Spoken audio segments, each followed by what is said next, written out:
Today ay magluluto tayo ng lengua with mushroom sauce.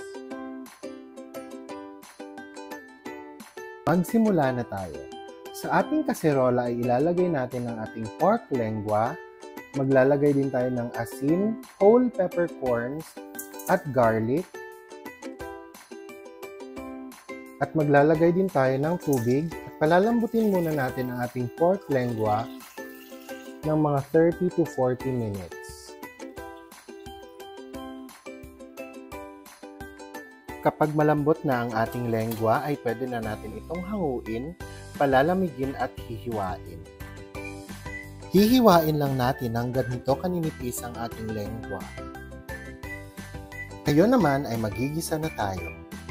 Sa ating mainit na kawali ay maglalagay tayo ng butter.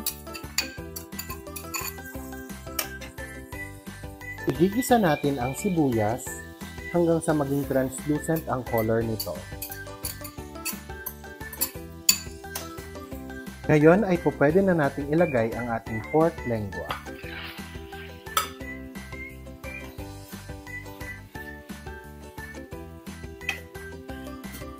Kasabay na rin natin sa pagigisa ang ating jolly mushrooms, pieces and stems.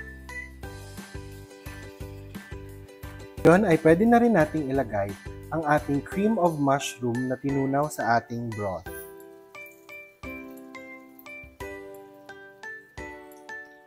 Hihintayin lang natin itong kumulo at mag-thicken ang sabaw.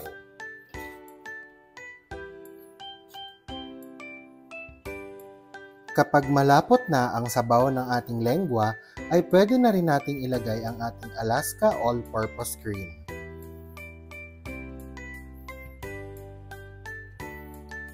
Hahaluin lang natin itong mabuti. At pwede na nating patayin sa apoy.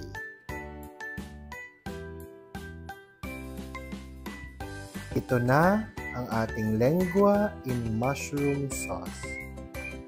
For more cooking and baking videos, please don't forget to subscribe to my YouTube channel, AJ Karel, and please don't forget to hit the like and share button and the notification bell para updated kayo lagi sa aking mga videos. Salamat!